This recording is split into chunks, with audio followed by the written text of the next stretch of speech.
Aguas y Piloto.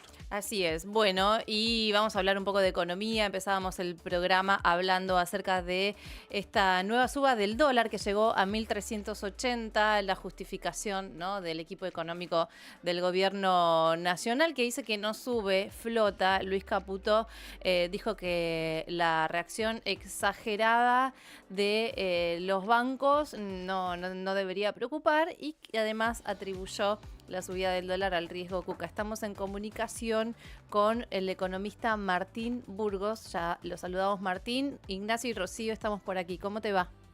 ¿Qué tal? ¿Cómo andan? ¿Todo bien? Muy bien. Bien, ¿vos cómo andás? ¿Y cómo estás analizando, bueno, las últimas declaraciones del equipo económico del presidente Milei?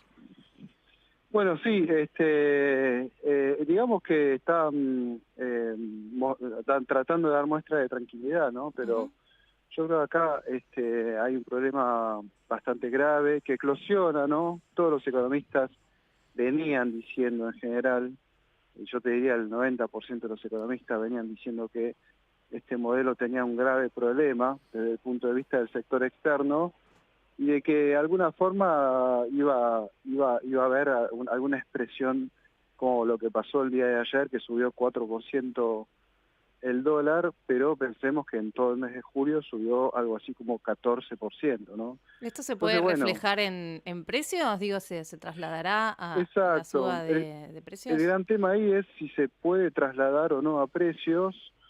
Recordemos también que hubo una baja de retenciones, ¿no? Es decir, que pasamos de nuevo a 26%, pero sobre todo bajó las retenciones en carnes, en maíz, en varios productos.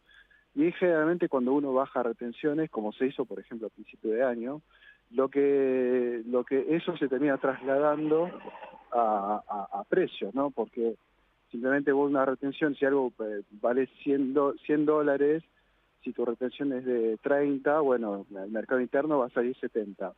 Y si tu retención pasa a ser 20, bueno, tu precio del mercado interno va a empezar a ser 80. Entonces, bueno, ese tipo de cuentita es la que están sacando todos, y bueno, eso es probable que termine impactando en la canasta de alimentos, ¿no? Que es tan importante para medir la pobreza, después y tantas otras cosas. Martín, ayer, bueno, en uno de los programas de streaming que fueron el equipo económico de Milei, le cantaron al unísono a Fantino que el dólar estaba flotando, que no intervenía el gobierno sobre el precio del dólar. ¿Qué es lo cierto de todo esto?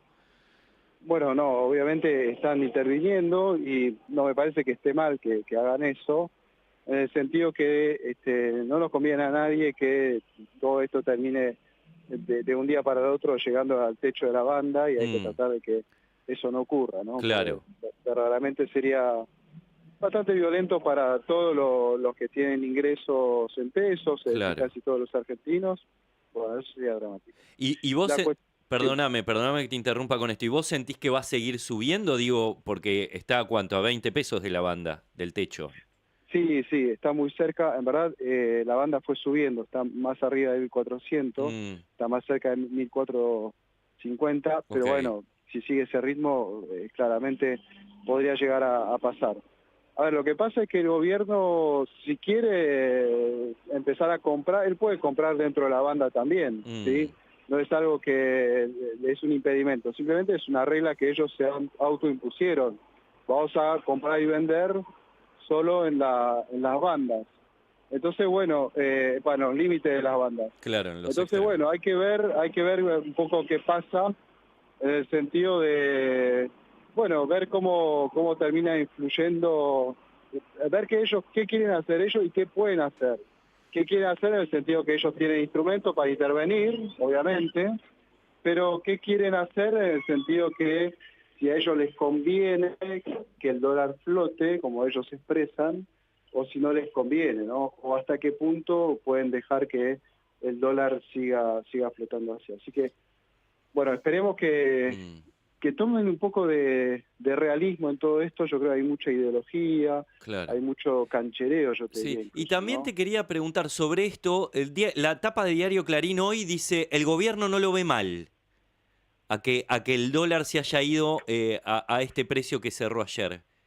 Claro, es que, a ver, en sí, de por sí no es malo si eso no se traslada a precios. Claro, ok. Yo creo que el gran tema es ese. Bien. Yo creo que se va a trasladar a precio en un momento Mm. y son 14% de aumentos en un mes. Si esto se te va trasladando de a poquito a precios, 2-3% mensual puede llegar a tener, y eso llegando a octubre, llegando a las elecciones, puede llegar a ser dramático para el Mm. gobierno, que pensaba arrasar en estas elecciones y que lo ve cada vez más complejo, ¿no? Cada vez más Sí, y complejo. sobre todo dramático para los sectores asalariados, para los sectores que están en la informalidad o que no tienen trabajo, porque las paritarias siguen pisadas, ¿no? Digo, Sí, acá lo que más sufre es el salario que viene congelado desde hace un montón de tiempo. sí, sí. A ver, que como dije al principio, no le conviene absolutamente a nadie Claro. ningún tipo de desestabilización a esta altura Claro. de la situación, ni los trabajadores, digamos, al gobierno, digamos, yo siempre digo lo mismo, si le va bien a la gente, le va bien al gobierno, no es Mm, que si le va bien al gobierno, le va bien a la gente, ¿no? Mm. sí. Entonces, efectivamente, este proceso que estamos viviendo, si termina teniendo un impacto sobre la inflación, eh, no va a haber ganancia de competitividad, porque es un poco ese argumento que hay ahora, ¿no? Bueno, ¿qué dicen ellos? Hace Ujú. 3 meses, cuando estaba a 1.100 el dólar, nos decían, o 1.150, nos decían que había un problema de competitividad de la economía. Y ahora que está en 1.380, no hay más problema de competitividad de la economía. Ujú. El tema de esta medida es porque ellos suponen que no va a haber traslado a precios. Claro. Si hay Martín, traslado a precios, no ganás competitividad. tal cual. Estás igual que hace 3 meses, simplemente que en vez de estar en 1.150, el dólar está en 1.380. Mm. Ayer también decía, y bueno, eso es algo que insiste el presidente, en que los responsables o los culpables de romper el superávit fiscal son los senadores o los legisladores que aprueban proyectos que Mm. van en ese sentido, ¿no? Pero por otro lado, bajan las retenciones. ¿Se puede hacer una comparación de valores o de lo que significa para el PBI tanto un posible aumento para los jubilados como lo que ellos dan en retenciones, por ejemplo? Sí, a ver, es difícil saber cuánto, digamos, se supone que todo lo que se podía vender o las necesidades de venta que tenían el sector agropecuario ya se hizo en el primer semestre, porque si a vos te dan un descuento de 10% de las retenciones, lo vas a aprovechar. Claro. Claro. Entonces, vos ya vendiste todo o todo lo que necesitabas vender. Ujú. Queda stock, obviamente, pero el que está estoqueado, por ahí está estoqueado porque por otras razones, simplemente tal vez son sus ahorros, funciona un poco así en el campo. Ujú. La cuestión es que no sé si hay incentivos para alquilar más. Entonces, no se sabe bien si va a haber, cuál va a ser el impacto más o menos fuerte en la retención. Entonces es difícil medir, pero sí se ve que el gobierno tiene mucho más facilidades para decir vamos a bajar impuestos antes que resolver problemas sociales como los que tienen los jubilados, como tienen, bueno, toda la cuestión de que se votó en el Senado, discapacidad y todo eso. Me parece que ahí hay simplemente una visión desde la cual el gobierno no quiere hacer política social y no quiere hacer política productiva. ¿Por qué? Porque todo esto genera gasto. La única política que tiene el gobierno es hacia la finanza. Y de hecho hablan todo el día de papeles, del ELEFI, Mm. de cualquier tipo de títulos y bonos. Poca gente termina entendiendo de lo que eso implica efectivamente y qué impacto termina teniendo la actividad pública. Digamos, el resultado de todo esto, y para ellos, digamos, lo único que les interesa es la finanza. Resultado de todo esto, seguramente vamos a entrar en una recesión en lo que va del año, sea porque la tasa de interés quedó altísima y entonces ya empieza a haber cada vez más mora, cada vez más cheques rechazados, ya empieza a haber problemas en la cadena de pago y se van a multiplicar porque después de los últimos datos que marcaban un aumento de la mora, empezaron esta suba de tasas. Y también, si hay inflación, bueno, lo que decían ustedes en un principio, el salario ya, que el que no alcanza va a alcanzar cada vez menos, el que alcanza para ahorrar va a alcanzar justito, es decir, que va a haber una reducción de los ingresos, Mm. y esa reducción de los ingresos va hacia menor consumo y más problemas de venta para las empresas. Mm. Martín, ayer una de las preguntas que le hizo Fantino al titular del Banco Central fue sobre las reservas. La esquivó, no sé si lo escuchaste, si lo viste. Esa parte no. Esquivó la pregunta, él le dijo, bueno, es una pregunta muy complicada. ¿Estamos bastante mal en ese tema? Digo, porque la finta que le hizo Bausili me hizo pensar que la cosa no estaba tan bien. Bueno, no, efectivamente, el tema de reservas, ¿cuáles son las reservas que tiene Argentina? Principalmente son los depósitos de los argentinos y el préstamo del FMI, que son reservas prestadas, digamos, después habrá que devolverlas. Genuinamente hubo algo que ingresó por el tema de, bueno, de las exportaciones de granos, que comentábamos recién, pero esto ya se acabó, porque es muy estacional, es del primer semestre. Entonces, evidentemente, del lado de la oferta de dólares ya vamos a entrar en un pozo porque ya no está la oferta de dólares del campo. Y por otro lado, por el lado de la demanda, es una demanda que sigue creciendo, aparte por las importaciones, por el turismo que va afuera, que se supone con este tipo de cambio la gente lo va a pensar dos veces, pero que tuvo un impacto muy difícil. Y lo que empezó a pasar con el tema de haber sacado el cepo, es mucha gente comprando dólares para ahorro. Estamos hablando de 2.000, 3.000 millones de dólares por mes, lo cual se puede llegar a llevar de acá a diciembre 10.000 millones de dólares más. ¿Y cuál es el riesgo ahí? Porque incluso el Fondo Monetario advirtió que no se llegó a las metas de acumulación de reservas. ¿Qué es lo que puede pasar? Y que empiecen a bajar las reservas, a bajar en términos peligrosos. Ahí lo que hay que mirar siempre es si las reservas alcanzan a cubrir los depósitos en dólares. Ese umbral, si querés, lo pasamos a principio de año. El problema que teníamos a principio de año es que había menos reservas que depósitos en dólares. Es decir, si la gente empezaba a sacar los depósitos, no había con qué cubrirlos. Bueno, es posible que de acá a fin de año volvamos a tener ese problema, que es un problema típico de lo que pasó en la convertibilidad. A partir del 95, ¿no? Con la crisis del tequila, pasamos a tener un negativo, o sea, más depósito que reservas, y eso fue fue un poco el gran drama que nos llevó al 2001, ¿sí? Entonces, bueno, creo que ese tipo de ¿Eso fue en 95, dijiste, Martín? 95, en el tequila, claro, ya empezamos a tener más depósitos en dólares que reservas. Y ahí fue creciendo esa cuestión anómala, fue creciendo hasta que estalló en el 2001. O sea, una bomba que empezó a masticarse Claro. 5 años antes del estallido, o 5 y pico antes. Sí, yo creo, por ejemplo, en abril, Sí. cuando arreglaron todo esto, de sacar el cepo, arreglaron con el FMI, vieron que tenía 3,7% de inflación en marzo, y les agarró miedo. Ahí podrían haber hecho una devaluación, pero no lo hicieron, ¿no? Siguieron canchereando con el tipo de cambio bajo y todo eso. Ese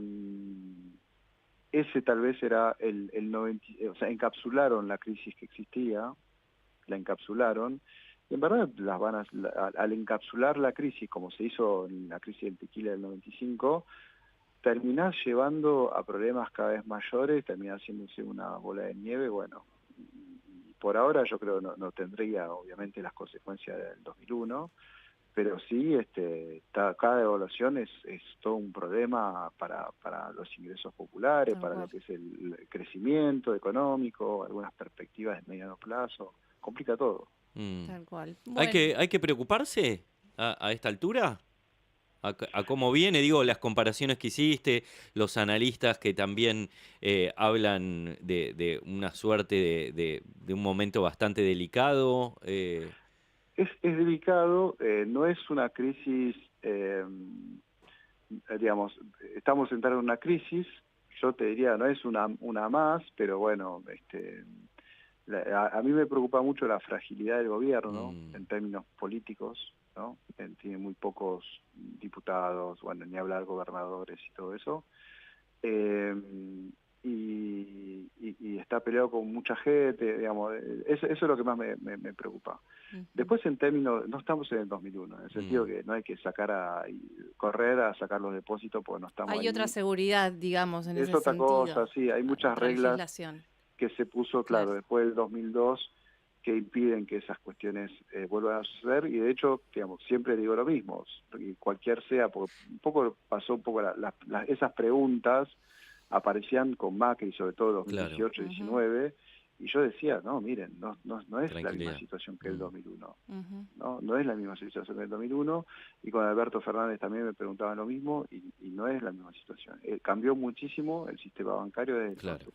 Sí hubo un ruido bastante fuerte a principio de año, que ahí sí era un problema, porque ¿qué estaba pasando? Estaban importando con los dólares de los depósitos. Entonces, bueno, ahí había algo que no funcionaba. Pero hoy estamos un poco mejor. Bueno, habrá que ver. El También problema es por los fondos inyectados por el Fondo Monetario. Y además con fondos. Claro, ahora es un poco todo eso financiado por una parte de las exportaciones y una parte del Fondo Monetario.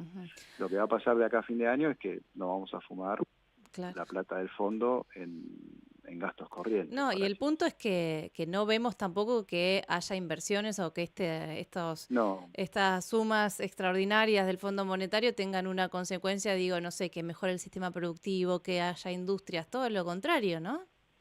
Sí, no se ve la generación de... Bueno, lo más interesante en términos de generar divisas genuinas es el tema de vaca muerta. Y vaca muerta es un proceso que viene del 2012, de la recuperación de YPF. O sea, es imposible desligar lo bueno que está pasando en el sector energético de la renacionalización de YPF, ¿no? Eso me parece que es algo que incluso el gobierno no puede negarlo, e incluso muchas de las RIGI, ¿no? El famoso régimen de inversión de grandes inversiones, el incentivo para grandes inversiones, muchas de las RIGI son hechas por empresas públicas o con dinero público, y entre otros YPF, ¿no? Me parece que se encontró el gobierno de repente con algo que se venía gestando en el largo plazo, que le vino como anillo al dedo, y bueno, paradójicamente es sobre todo una construcción estatal y una construcción de lo que hoy es la oposición. Sí, aunque ellos quieran destruirlo, ¿no? El Sí, Estado desde ahí adentro. tiene una relación muy paradójica con ellos, defensores del mercado, pero al fin y al cabo, bueno, los que les están salvando un poco la papa en este momento es vaca muerta, y la importancia de tener una empresa estatal como YPF.